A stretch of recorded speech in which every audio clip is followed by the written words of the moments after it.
In this video, I want to talk about Google Trends and what you can use it for. And you can find Google Trends at google.com/trends.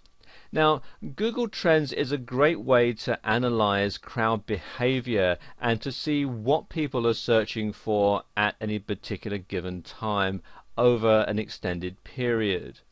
Let me just give you an example. Let's use a search term like X Factor, the talent TV show.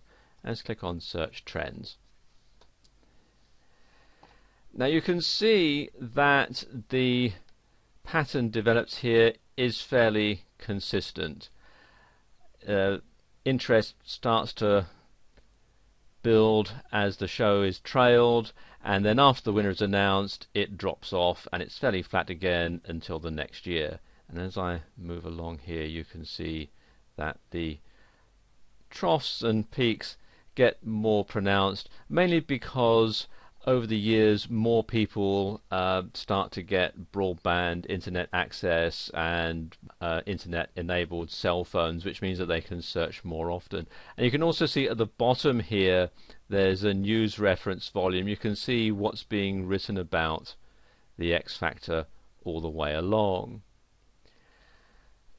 And you can drill down here by region as well, because let's say we look at the UK, where the X Factor has been running for many years,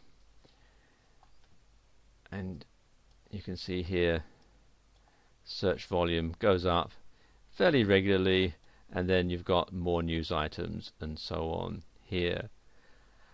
But if we switch that to the United States,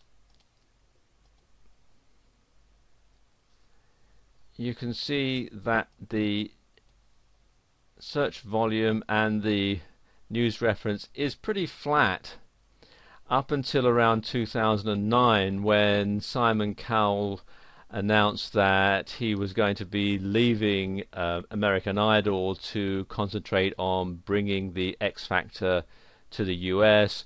And then you've got other peaks when further announcements were made. You can see here there were more news stories being written about, and then you've got the various peaks as the show starts to take off and so on. And you've got, see, this one here shows the peak in traffic when Simon Cowell to leave American Idol, and these when various things that happened on the show. You know, when people started writing about Cheryl Cole and Paula Abdul and so on. Now, finding cyclical patterns in search volume data is very interesting, because it can tell you when you want to start marketing your product or service, when there's going to be a lot of demand. And you can also use Google Trends to search for more than one item at a time, and I'm sort of demonstrating both here.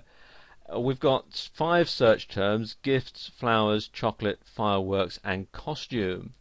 And you can find that flowers sort of peaks around Valentine's Day. Fireworks tends to peak in the middle of the summer, mainly because the 4th of July in America gets a lot of searches and lots of airplay, lots of news.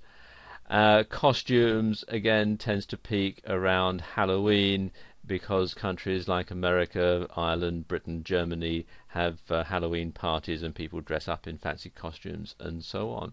But you can also use this to analyze trends and show where your product or service might be better aimed at a specific place at specific times of the year. Now, let's say we change this. Let's say I look at the search volumes for India, for example.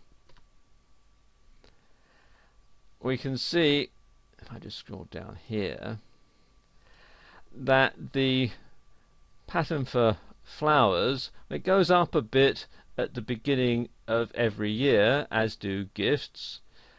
But also you notice here that fireworks tends to peak around the end of the year, when people buy fireworks for Diwali, as do chocolate. That's the beginning of the year as well, and so on. So you can use this data to tailor product launches or to tailor campaigns aimed at specific markets at specific times of the year. Have you ever wondered how popular something is compared to something else? Well, search volume is a great indicator. Now, if we compare Google, Yahoo and Bing, for example, we can see the cultural shift over time in online searching. In fact, we can even pinpoint the month, and you can see right here, where Google, and again here, where Google overtook Yahoo in terms of search popularity. You can also see that Bing is just a small line on the graph because it's so new. But you can also see that it got popular when it was first launched, but it's flatlined ever since. So in short, there are many different ways that you can use Google Trends to mine search data to do better research, and these are just a few examples to get your creative juices flowing.